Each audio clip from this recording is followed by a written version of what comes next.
Om Namo Bhagavate Vasudevaya. So we're reading, this is the first canto of Srimad Bhagavatam, the Bhagavad Purana. Actually, altogether there are 12 cantos. So we're at the beginning. And in the first canto, I think there are 19 chapters. And we're on the 14th chapter, the disappearance of Lord Krishna. And this is the fourth text of the fourth chapter. Jima priyam vyavaritam. Jima prayam vyavaritam. Jima prayam vyavaritam. Jima prayam vyavaritam. Satya mishram cha sauridam. Satya mishram cha sauridam. Satyam mishram cha sauridam. Cha sauridam. Pitri matri surit pratri. Pratri. Pitri matri surit pratri. Dampitinam cha kalpanam. Dampatinam cha kalpanam.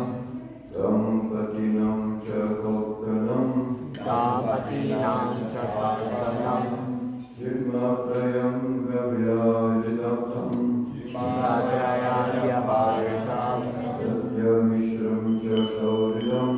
Satya mishram cha sauridam. Pitri matri surit pratri. Pite mate surit pratri. Dampitinam cha kalpanam. Jinma prayam. Cheating. Cheating. Vyavaritam. Vyavaritam. In all ordinary transactions. In all ordinary transactions. Satya. Satya. Duplicity. Mishram. Mishram. Adulteration. Adulteration. Cha. Suridam. Suridam. Regarding friendly well-wishers. Regarding friendly well-wishers. Pitri. Pitri. Father. Matri. Madre. Regarding the mother. Regarding the mother. Shutri. Sutri. Well-wishers. Well-wishers. Bratri. Bratri. One's own brother. One's own brother. Dampatinam. Dampatinam. Regarding husband and wife. Regarding husband and wife. Cha. Also. Kalkanam. Kalkanam. Mutual quarrel. Mutual quarrel. And the translation. All ordinary transactions, dealings, become polluted with cheating, even between friends. And in family affairs, there's always some misunderstanding between fathers, mothers, and sons, between well-wishers, and between brothers. Even between husband and wife, there's always strain and quarrel. And then we have the purport by Srila Prabhupada. A conditioned living entity is endowed with four principles of malpractice. Namely, errors. This is what we, as living beings, we're conditioned to, we're subjugated to these things. We have error in our lives. We make error. Also, there's an element of insanity. Also, there's inability. We have inabilities within our lives. And also, there's a tendency for cheating amongst the human beings. These are the signs of imperfection. And out of the four, the propensity to cheat others is the most prominent. And this cheating practice is there in the conditioned soul because the conditioned souls are primarily in the material world, imbued with an unnatural desire to lord it over the material world. A living being in his pure state is not conditioned by the laws because in his pure state He is conscious that a living being is eternally subservient to the Supreme Being. And thus, it is always good for him to remain subservient instead of falsely trying to lord it over the property of the Supreme Lord. In the conditioned state, the living being is not satisfied even if he actually becomes the Lord of all that he surveys, which he never becomes, and therefore he becomes the victim of all kinds of cheating, even with his nearest and most intimate relations. In such an unsatisfactory state of affairs, there's no harmony, even between father and sons, or between husband and wife. But all these contending difficulties can be mitigated by one process, and that is the devotional service to the Lord. The world of hypocrisy can be checked only by counteraction through devotional service to the Lord, and nothing else. Maharaj Yudhisthira, having observed the disparities, conjectured that the disappearance of the Lord from the earth. Namaha Vishnu Padaya, Krishna Prasthaya Bhutale Srimati Bhakti Vedanta Swami Dhanani, Namaste Saraswati Devam, Gauravani, Vajani Nirvasesha Sindhivari Pasrata Desatani. So this, here in this chapter, Maharaj Yudhisthira is very much concerned. You know, sometimes the king, to get a sense of what is happening in his kingdom, he goes out in disguise amongst the people. And so here, when King Yudhisthira, he's observing so many disparaging things, so many things that are going on that really have never been witnessed before. There's so much cheating. Greed is increasing. So much the disturbance in family life. All of these things indicate one thing, that something is going on. Yudhisthira is wondering, is the Supreme Lord leaving this world, Krishna? Because Krishna has kept everything in balance. Yudhisthira says that because of Lord Krishna, because of his mercy, the well-being of my kingdom and the well-being of my family and all of the opulence that we have, everything that we have is only due to the mercy of Lord Krishna. What is happening now in this world? He says the direction of eternal time has changed. The seasons don't follow in their prescribed order. Sometimes it's cold, sometimes it's hot, sometimes it's raining when it shouldn't be raining. What is going on? And here he continues to observe the disparaging things. He says that there's disturbance in family life, between the brothers, between husband and wife, between father and children, mother and children. What is going on? And then he continues in this chapter. It's a very famous chapter. He continues to see and to describe the various disturbances. That the cows are not giving milk properly. And the deities within the temple, they seem they're about to leave. And there's so much of an increase in envy and greed and violence.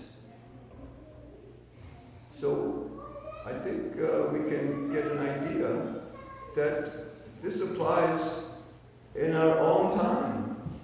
This is what Maharaj Yudhisthira was seeing, was the dawning of the Kali Yuga.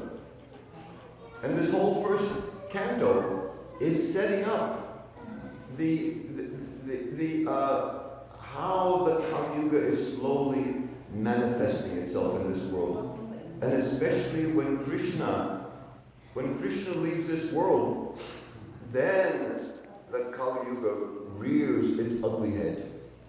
And so at the beginning of the book, it's explained how the sages come together in Namasharan forest, and they see the need for what are we going to do to stop the Kali Yuga.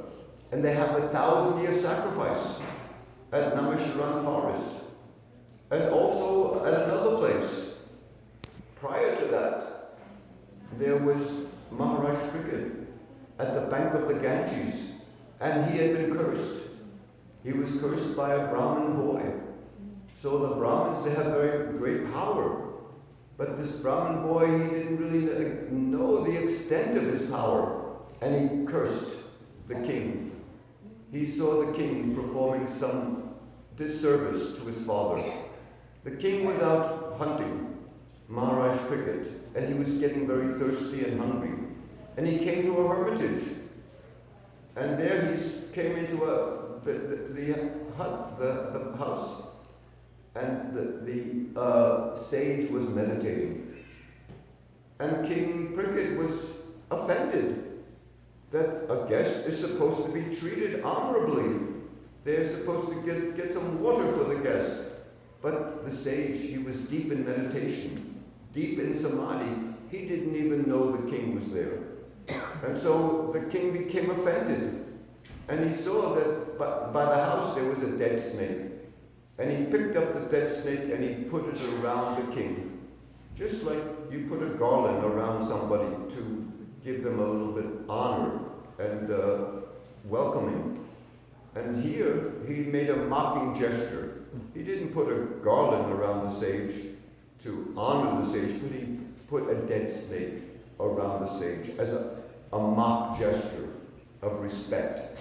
That, oh, look how you're treating me. I've come into your home and you cannot even bring me some water. You neglect me. And so he's leaving. And the sage's little son, he's 10 or 12 years old, he sees what the king has done to his father, and he curses the king. Oh, you put a dead snake around my father's neck? You should die of a snake bite within the next 7 days.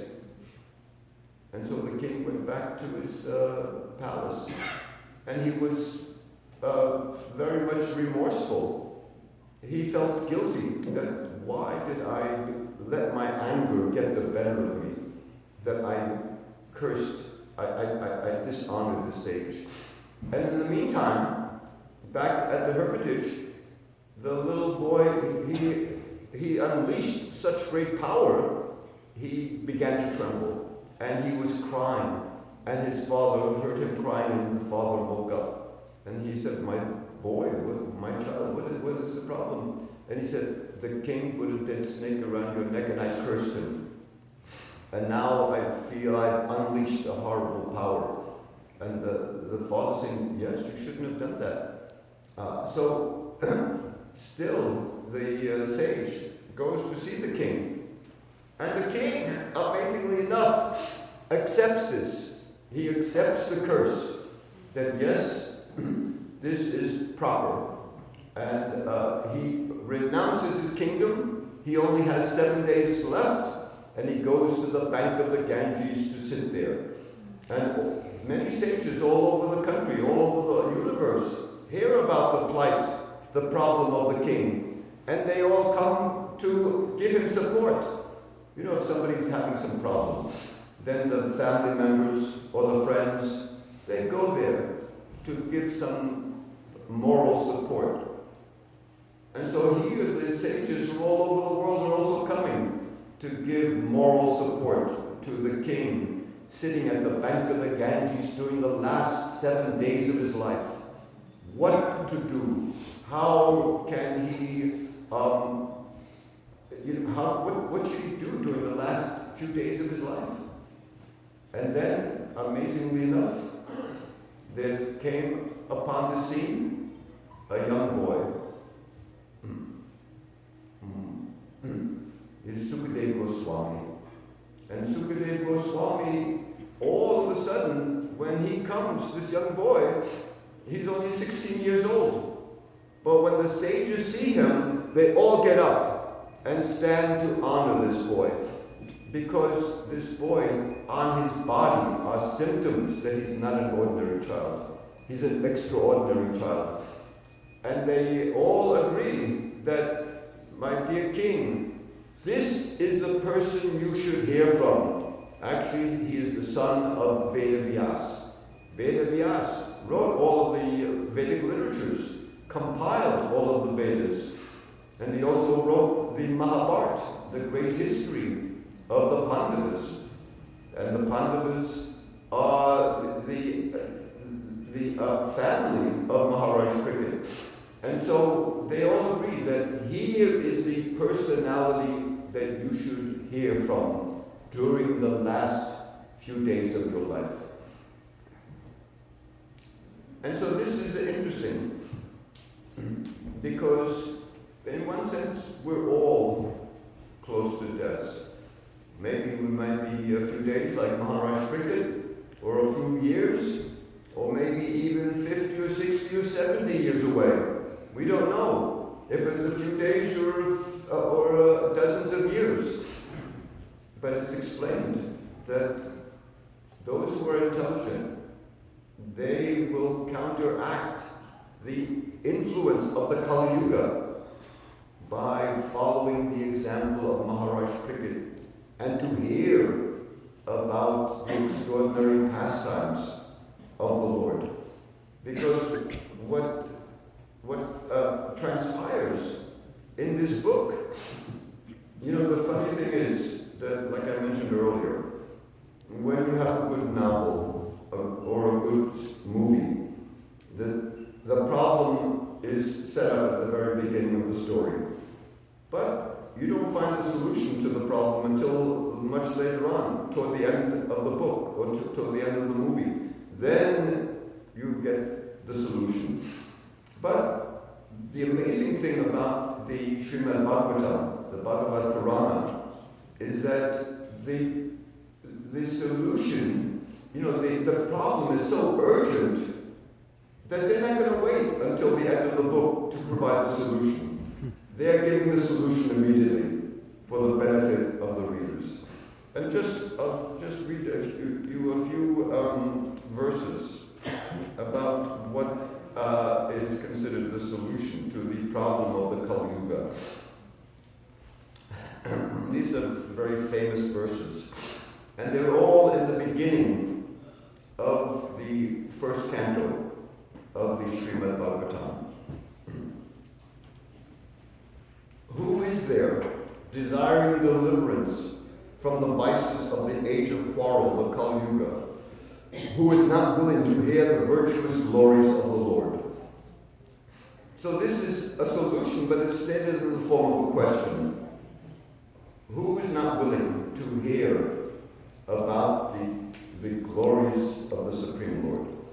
And then just a few verses later, it's explained, we never tire of hearing the transcendental pastimes of the personality of Godhead, who is glorified by hymns and prayers.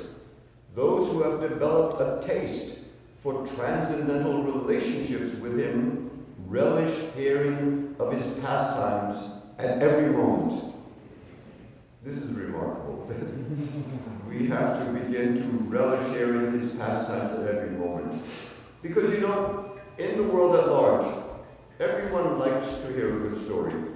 And we're bombarded, by the movies, by the books. We hear so many different stories. The newspapers tell all sorts of horrible things that are going on all over the world. We have to hear these different stories. And so, all of these different places, the books and the novels and the newspapers and the movies, yes, they're presenting the problem of this modern age. But what type of solution? They're not really presenting a solution. Here immediately, the Srimad Bhagavatam immediately presents a solution. That rather than hearing about the famous celebrities of the world, rather than hearing about the baseball players and the football players, rather than hearing about the politicians and all of the dilemmas the politicians are dragging us into, we must hear about the supreme glories of the Supreme Personality of Godhead. And there's just a few other verses that I would like to read. It's explained at the very beginning of the Bhagavad Purana. It says, this Bhagavad Purana is as brilliant as the sun, and it has arisen just after the departure of Lord Sri Krishna to his own abode, accompanied by religion, knowledge, and etc. Persons who have lost their vision due to the dense darkness of ignorance in the age of Kali should get light from this Purana. And let me see, I think I have one more over here. Sri Krishna, the personality of Godhead, who is the Paramatma, the Super Soul, is in everyone's heart and is the benefactor of the truthful devotee. And he cleanses the desire for material enjoyment from his heart, from the heart of the devotee, who has developed the urge to hear his messages, which are in themselves virtuous when properly heard and chanted. So, we have a great opportunity. Because in the material world, and hearing about all of the dilemmas that are going on in the material world, what do? Really, they only bring us anxiety. And in the daily, day-to-day function in our lives, we're experiencing so much of a burden, so much anxiety. And we carry this around with us. It's interesting because now we become so acclimated, we become so used to our anxiety that sometimes we don't even realize it's there anymore. Some people who realize the anxiety that is there all the time, then they become disturbed in life. They don't know what to do. What is the solution? And so we're carrying this fear and this anxiety with us. And we've kind of become conditioned. But the Bhagavatam offers a solution. That by hearing the Bhagavatam, then all of the anxiety is washed away from the heart. This is the solution the Bhagavatam offers us. How to counteract the forces, the overwhelming forces of the Kali Yuga. The Kali Yuga, like is explained, that there's so much cheating going on, that there's so much anger, that there's so much envy. And there's one interesting story actually later on in the Bhagavatam, in the 10th canto, that there's one Brahmin in Dwarka. Dwarka is supposed to be a very auspicious place. Krishna is residing in Dwarka. And Krishna doesn't consider himself the king. The Ugrasena is the king. And if there's some problem that the citizens are having, they immediately would go to the king. That the king has to take responsibility to resolve the problems. And so this Brahmin, his wife gave birth to a child and the child immediately died. And in those days, no one ever heard of such a thing. The Brahmin immediately went to the palace and he was complaining. He was shouting out in front of the palace to the king that what is going on? And then the Brahmin had to come back because year after year, when a child was born in his wife, the child died as soon as the child was born. And the Brahmin kept returning again and again to the palace to complain. And so Arjuna was there one day. And because Arjuna was, the Brahmin was saying that what is going on with the king? How come, are they not observing the Dharma? Are they not properly respecting the Brahmins? Are they using their high post just for their own benefit? So it's explained that one should not be a king or a leader or a president just to enrich themselves. and to enrich their friends. No, the president or the leader or the king has grave responsibility that everyone should be satisfied in the kingdom. And so the Brahmin was complaining. And then Arjuna stepped forward. He was visiting on one occasion. And he had never heard such complaints before. And he said, I'll satisfy your concern. I'm a visitor here. I carry the Gandiva bow. And I will honor you, and I'll make sure that nothing happens to you or your family again. And then shortly after that, and Arjuna promised that if something happens to your family when I protect you, then I promise I will enter fire. I will kill myself by burning myself up.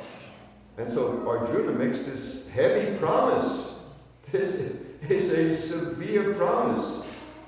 And so, unfortunately, there was again, the wife was pregnant for the 10th time. And Arjuna, he went, the night that she was giving birth, he went there. He was guarding the perimeters. And he vowed that he would even confront death. If he had to confront death, he would even overwhelm death personified. But somehow or other, again, the child died, just as it was born. And so now Arjuna had to accept his defeat. And he was building a funeral pyre. He was going to enter into the fire. But Krishna said, wait, don't do that. Actually, even before he went into the funeral pyre, Arjuna, actually, even though he's a Kshatriya, he has extraordinary mystic powers. And through his mystic powers, he searches for the Brahmin's children in different places in the universe. He goes to different places, to the celestial abode, to different places far and wide across the universe. He can't find any trace of the children. So now he's resolved, I'll enter the fire. But Krishna, he always has a solution. He said, no, you, my friend, don't enter the fire. Let us go. I have a suspicion. And so they get onto their chariot. And Krishna's driving the chariot, and they transcend. The children of the dead Brahman are not in the universe. So Arjuna has determined that. So Krishna, he decides to take Arjuna beyond the universe and into the Brahmayoti. The Brahmayoti is the divine light. And very often, the yogis are meditating upon the divine light. They're meditating upon the Brahmayoti. And they think that the Brahmayoti, this divine universal existence, is the ultimate destination.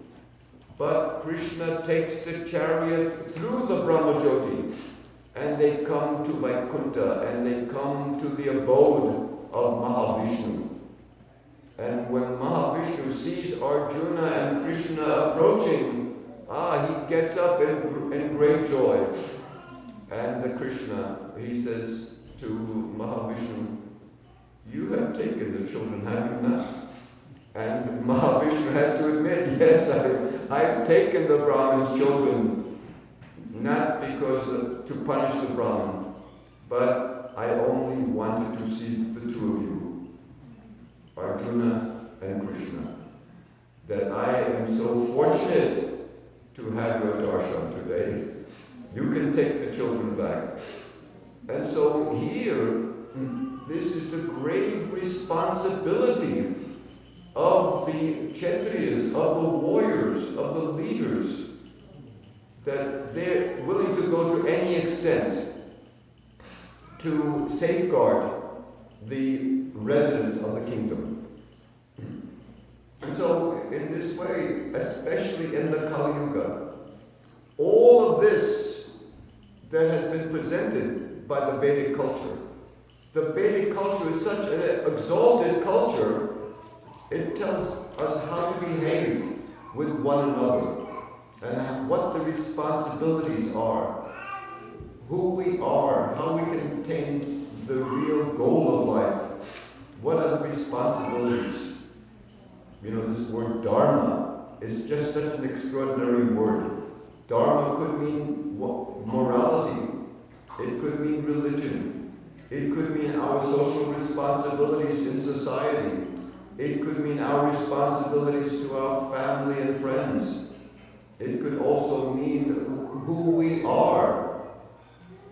And even on a deeper level, it means what is our relationship to the Supreme Lord. And so in this way, the Vedic culture, the whole society is arranged for two things: that people live peacefully and harmoniously, and also people have an opportunity to perfect their lives and reawaken their relationship with the Lord in the heart, Sri Krishna. And so this is such an exalted culture. But in the Kali Yuga, the age that we're in now, for the past 5,000 years, since Krishna left the planet, unfortunately, all of the elements of Dharma have broken apart. They're lost. They're covered. And what are the four elements? The four pillars of Dharma are truthfulness, cleanliness, compassion, and self-sacrifice. So these are the four pillars. People don't talk about these things so much anymore. We don't think about self-sacrifice.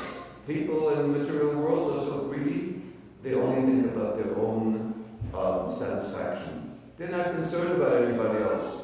There's no compassion, no self-sacrifice. Of course, in our culture, we have a remnant. We can remind one another of this Vedic culture, this Sanatana Dharma. We have an opportunity to share this with others. And so this is the great contribution of Srila Prabhupada, that he brought this culture to people all over the world. It's pretty remarkable what Prabhupada did. Because if you look historically, the way religions shift from one region to another, usually groups of people, like the Pilgrims, came to America, and they brought their religion with them. They wanted to live in peace in America. And so there's these shifts of groups of people coming, like the Amish and so many other different types of religions. They're coming and to plant their religion in their various places.